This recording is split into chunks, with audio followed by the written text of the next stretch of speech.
20 h à Abidjan, RTI, nouvelle édition. Bonsoir à tous. Voici les titres de l'actualité de ce jeudi 2 août. À la une ce soir, l'agenda du chef de l'État. Le président a reçu l'ambassadeur du Royaume d'Espagne en Côte d'Ivoire. Au menu, le renforcement et la diversification des relations de coopération entre les deux pays.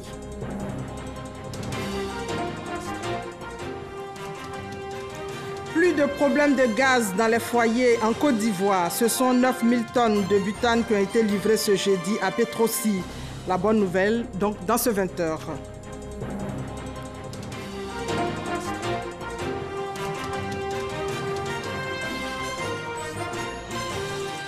Et dans ce 20 h également, l'endettement modéré de la Côte d'Ivoire. Le pays va vers un taux de 38,7% en 2022, bilan fait par la cellule d'analyse de politique économique du CRS.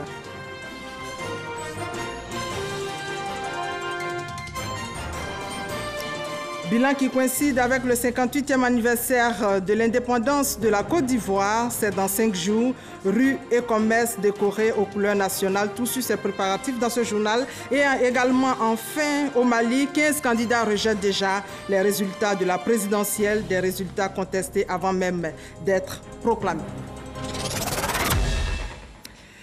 Voilà pour les titres. Bienvenue à tous. Le renforcement et la diversification des relations de coopération entre la Côte d'Ivoire et l'Espagne. Le sujet était au centre de l'audience que le chef de l'État a accordée ce jeudi à l'ambassadeur du Royaume d'Espagne en Côte d'Ivoire. Compte rendu d'audience avec Awa Touré. L'ambassadeur du Royaume d'Espagne, Luis Prados Covarrubias, est en fin de mission. Le diplomate espagnol est venu faire ses adieux au président de la République, Alassane Ouattara. L'occasion aussi de faire le point sur la coopération bilatérale entre la Côte d'Ivoire et l'Espagne. Le président et moi, nous avons fait les points des relations bilatérales.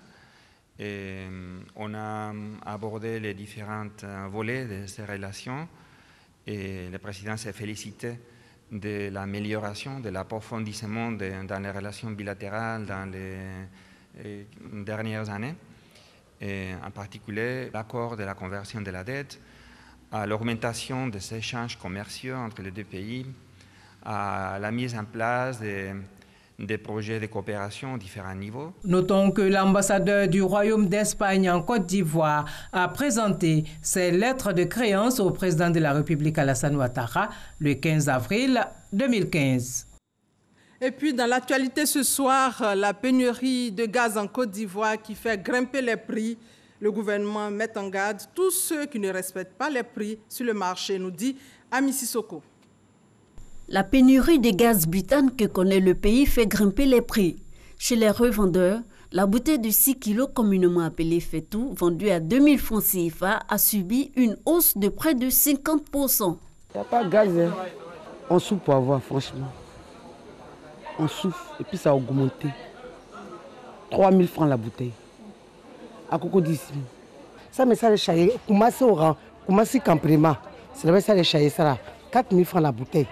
J'ai pris taxi parti, taxi pour revenir. Le monsieur même me dit qu'il n'y a pas de gaz, que c'est lui-même qui a pris son camion pour aller chercher quelque part pour venir. Ça a donné 4000. On peut pas. Tu es obligé d'utiliser le charbon en attendant que le gaz vienne. Mais si le gaz là vient, ils n'ont qu'à diminuer. Les bouteilles de 12,5 kg n'ont pas été épargnées par cette augmentation. On a acheté une bouteille à 6 000. D'habitude, on achète une bouteille à 5 000. Mais comme la bouteille en manque, on achète ça à 6 000, 6 000, 6 000. Le marché commence à être approvisionné en gaz butane. Dans la rue, on rencontre des personnes avec des bouteilles de gaz sur la tête, mais cette fois-ci bien remplies et achetées au tarif homologué. J'ai acheté ça à 2000 à la station. J'étais très surpris. J'ai cru qu'ils allaient augmenter au moins 200 francs là-dessus, mais ils n'ont rien augmenté. Les prix n'ont pas changé depuis qu'on fait le gaz ici là. C'est le même prix. Le B6 ça c'est 2000, B12 5200. Ça n'a jamais changé. Même manquant, il n'y a pas de gaz, c'est toujours le même prix. Tout en dénonçant ces pratiques frauduleuses, la direction générale de Petrosi souligne que rien ne justifie cette flambée des prix. Il n'y a aucun changement de prix entre le fournisseur et Petrosi, et entre Petrosi et les différentes sociétés qui ont des centres remplisseurs et font des bouteilles.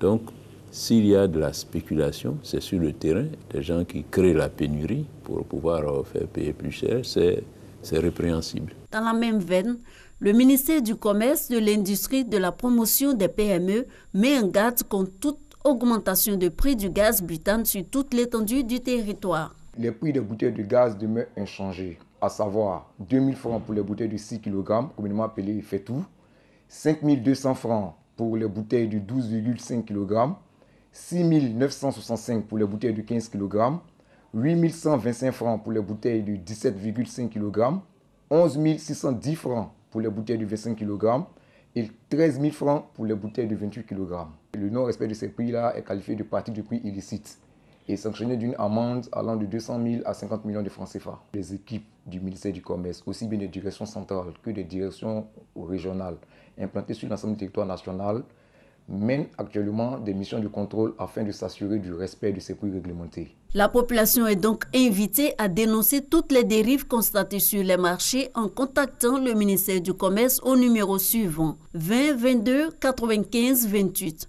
20 22 57 27. Et la bonne nouvelle ce soir, c'est que 9 000 tonnes de butane ont été livrées ce jeudi à Petrosi pour approvisionner les ménages. Francis Boisfond. Le butanier qui a accosté au quai pétrolier de l'appointement Petrosi à Vridi dans la commune de Port-Boué a une capacité de 25 000 tonnes de gaz butane, dont 9 000 livrés à Petrosi jeudi après des tests concluants.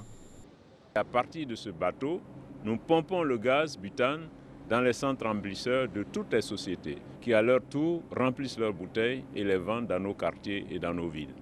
Un deuxième bateau transportant du gaz butane est attendu au quai Petrosi le 6 août prochain.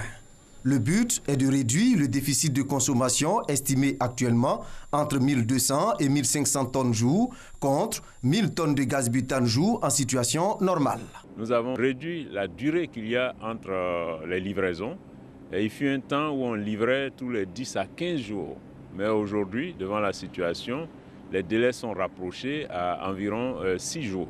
Et on pourra, sur cette semaine et la semaine prochaine, mettre à disposition pratiquement 1500 tonnes jour parce que les usines, les centres remplisseurs sont en équipe de 16 heures par jour ou 24 heures. Ça permettra de rapidement remplir toutes les bouteilles vides de chacun et on l'espère dans quelques jours retourner à une situation normale.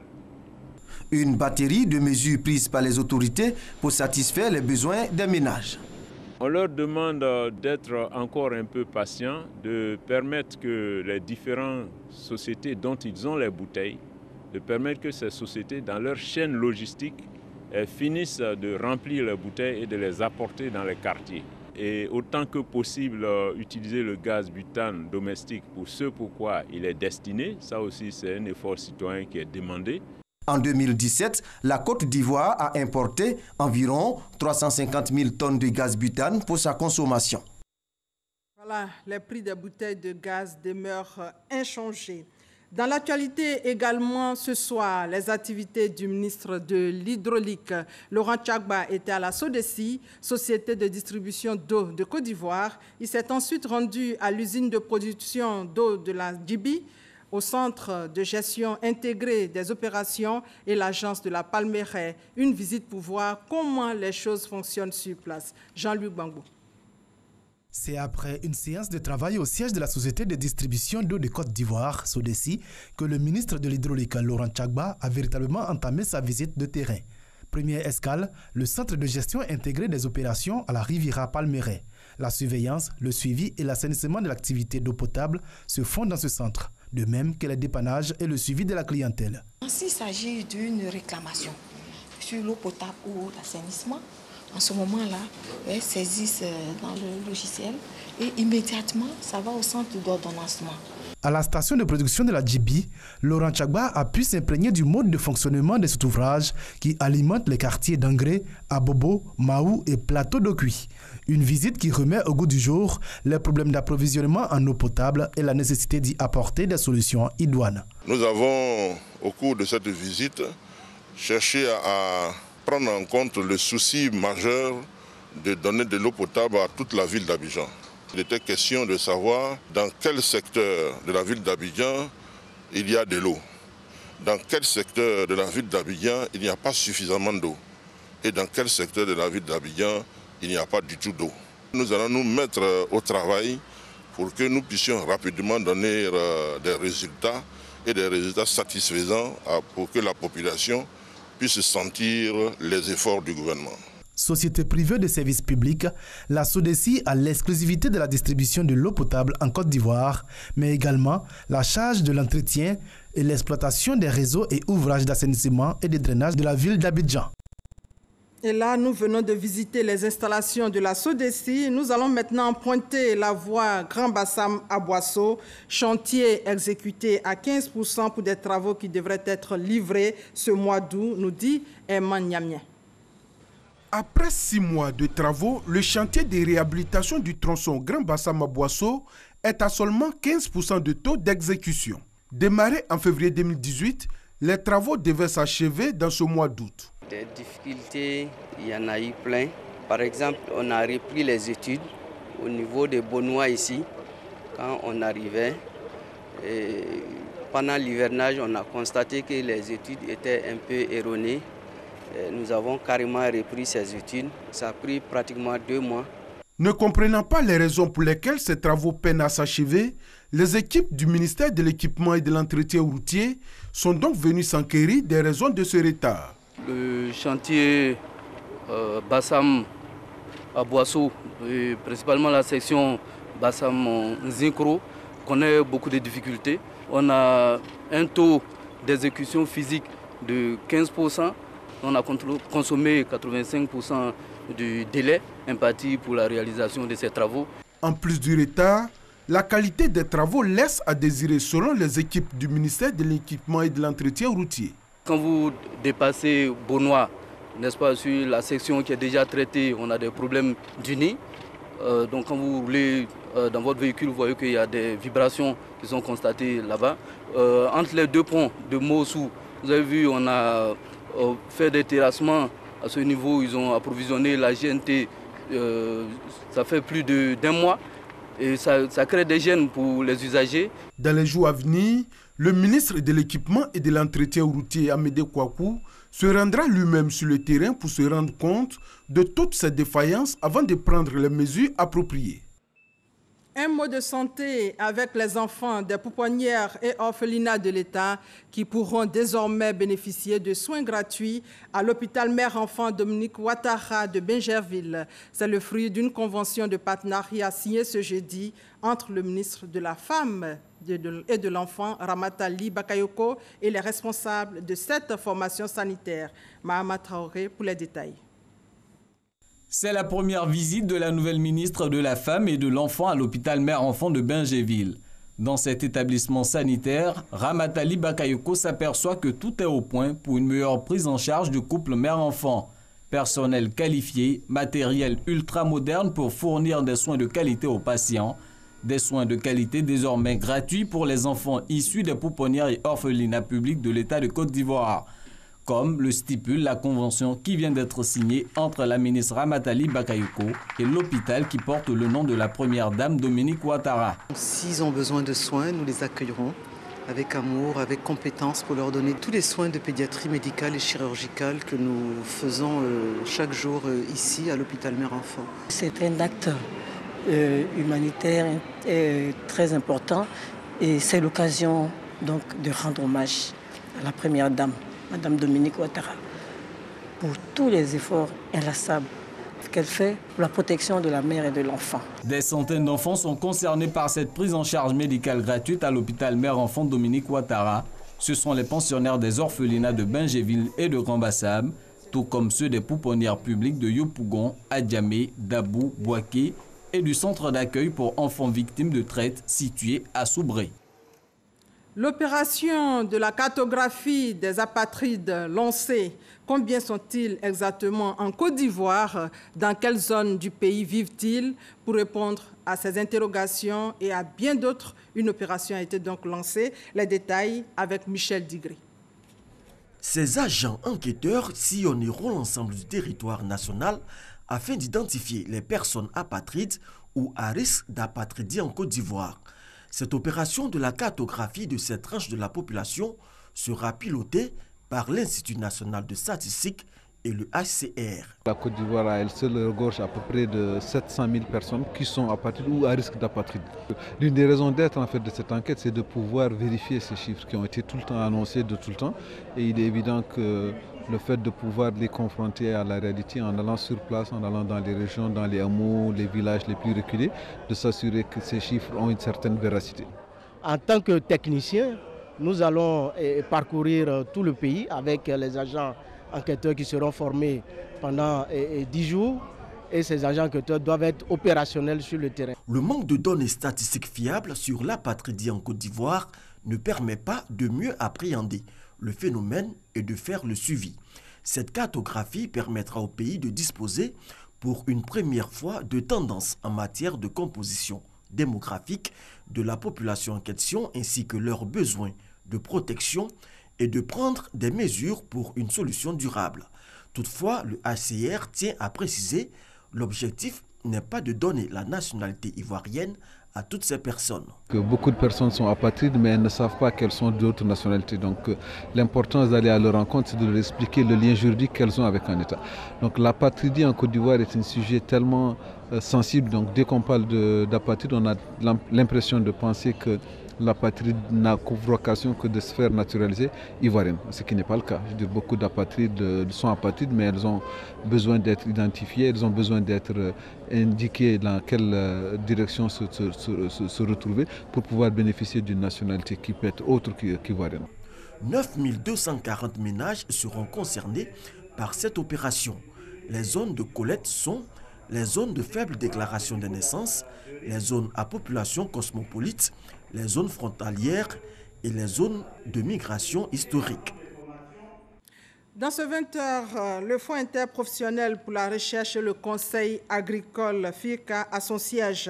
Il a été inauguré ce jeudi à Abidjan par le Premier ministre, chef du gouvernement Amadou Gon Coulibaly. Le FIRCA, il faut le souligner, assure le financement des secteurs de production végétale, forestière et animale. Il mène surtout la recherche technologique pour l'amélioration des produits agricoles et des produits transformés.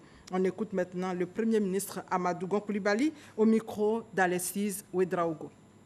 Le FIRCA est un exemple parfait d'outil professionnel né de la volonté de l'État d'accompagner les acteurs professionnels du secteur agricole, notamment en termes de financement de la recherche, du conseil agricole et de la formation agricole.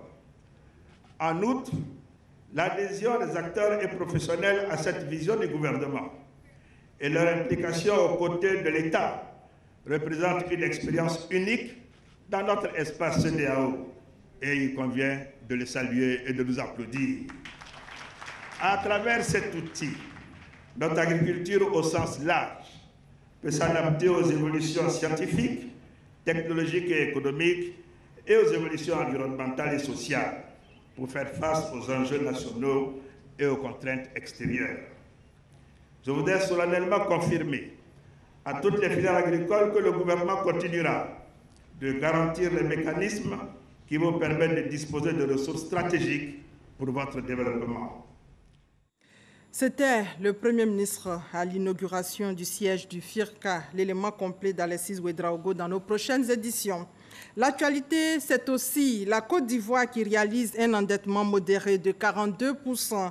Le pays va vers un taux de 38,7% en 2022. Bilan dressé par la cellule d'analyse de politique économique du CIRES depuis l'atteinte du point d'achèvement de l'initiative Pays pauvres très endettés. Les détails avec Cheikh Koné. Quelles sont les relations entre l'endettement et la croissance économique de la Côte d'Ivoire?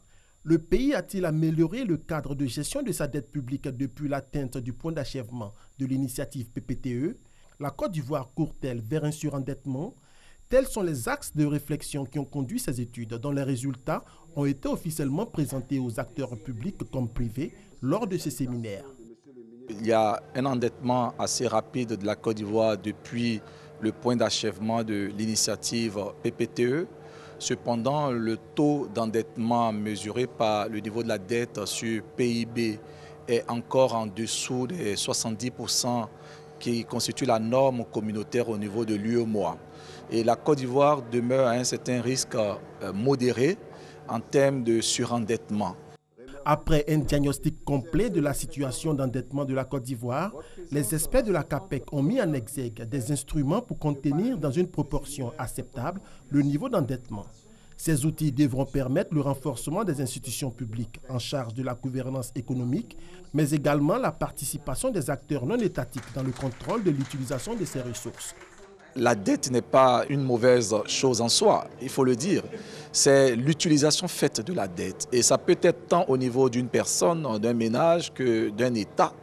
En dépit de quelques réserves, les études révèlent qu'en matière de gouvernance économique, la Côte d'Ivoire affiche de bonnes performances depuis 2008, notamment au niveau de la lutte contre la corruption et la stabilité politique. Une performance fruit des réformes engagées ces dernières années. Il y a deux mesures principales. La première, c'est la création du Comité national de la dette publique. La deuxième mesure porte sur l'adoption et la mise en œuvre de la première stratégie de gestion de la dette à moyen terme. Les deux études réalisées par les experts de la CAPEC l'ont été sur la période 2017-2018. Elles s'inscrivent dans le cadre de la convention signée par la Fondation pour le renforcement des capacités en Afrique, ACBF, et financée par la Banque africaine de développement.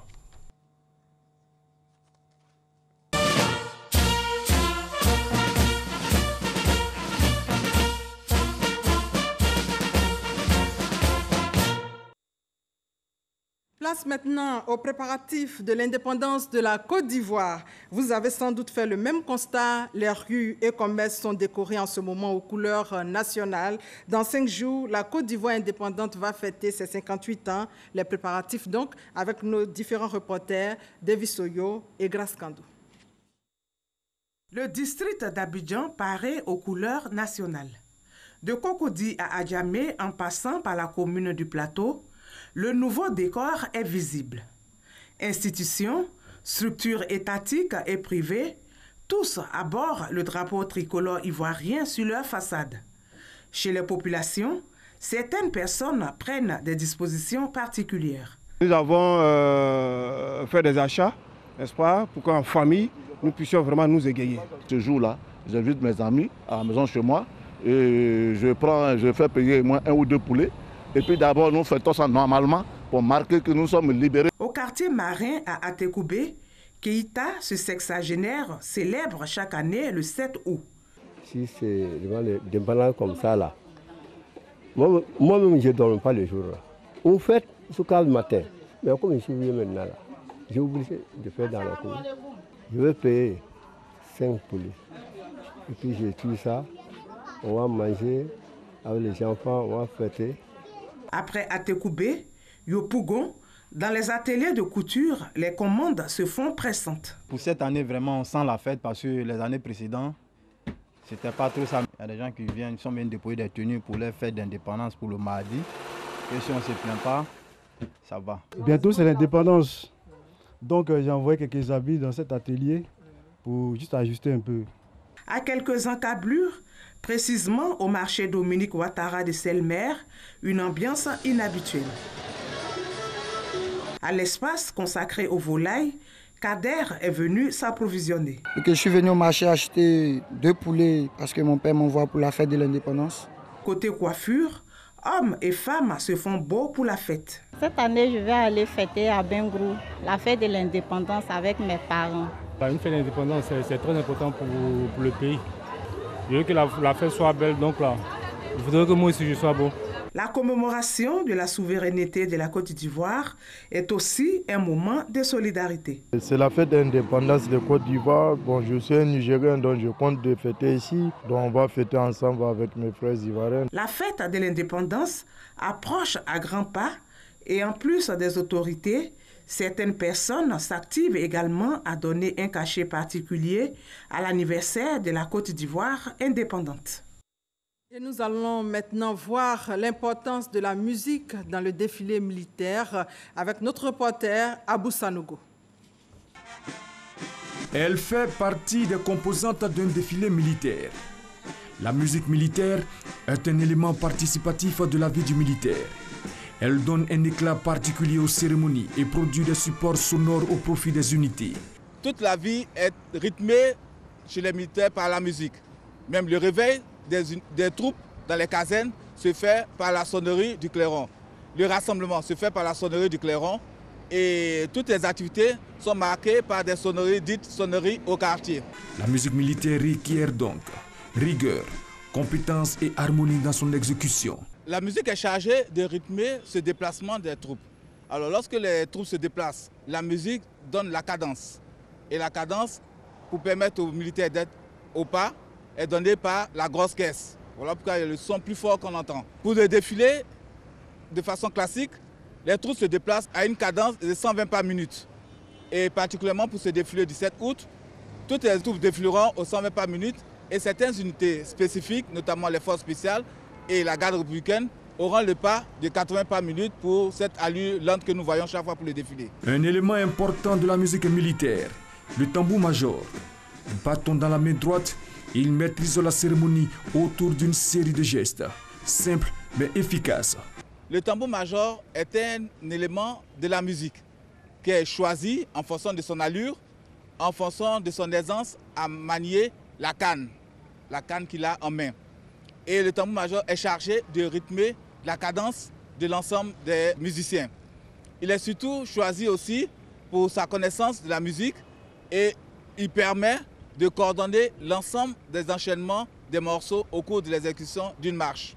Les musiques militaires sont chargées de la présentation au drapeau, des parades, des défilés et des honneurs aux autorités. Lorsqu'une autorité préside une cérémonie, cette autorité reçoit des honneurs dus à son rang. C'est un acte de commandement.